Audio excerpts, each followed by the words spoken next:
All right, so I know this thing isn't gonna do the greatest in theaters, but I gotta say, Captive State is something that you should check out.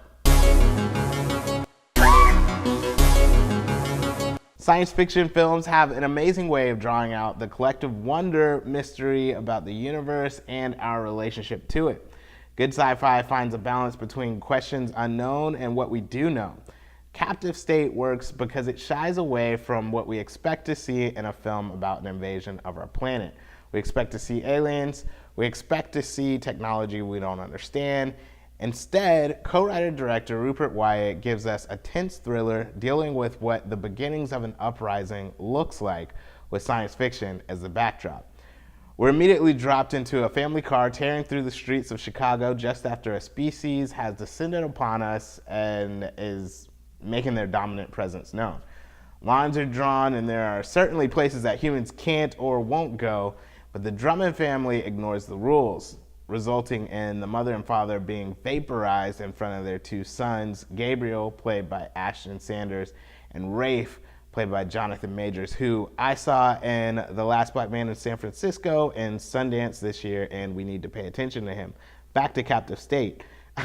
A lot of times opening credit sequences, they mean a lot to the rest of the film and what's going to take place. And the way that the family was really just kind of vaporized, it sets the tone for the kind of aliens that we're dealing with, the power that they have, and it makes sense that 9 years later, humanity is fully submissive to the alien race. So there's no exposition as to what the New World Order and rule is.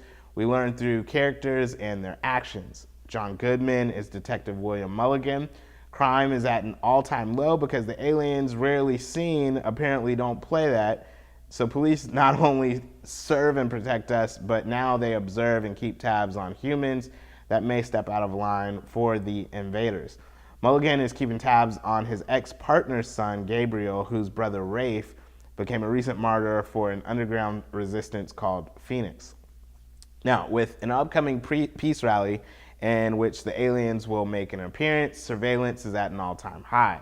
Captive State may be 15 minutes too long, but there is no doubt that screenwriters Erica Beeney and Rupert Wyatt have thought this world through from A to Z. That's what makes this particular sci-fi film fun. It may take itself too seriously, but you don't have time to realize that because you're too busy trying to keep up with what's unfolding before your eyes. With strong performances from Goodman, Majors, Sanders, and Vera Farmiga as Jane Doe, the world of Captive State feels authentic, it feels lived in, and realistic. This is the type of film that doesn't take the box office by storm in its opening weekend, but people will say, oh, that was actually pretty good as they discover it on streaming platforms in the future. I think it's worthy of the big screen treatment for your plans this weekend. Its earnest attempt at giving us something refreshingly new but familiar might just captivate your mind and imagination. I give it a B. You can find more movie reviews and subscribe to the podcast at picturelockshow.com. Make sure you subscribe to this YouTube channel and let me know your thoughts on the film below.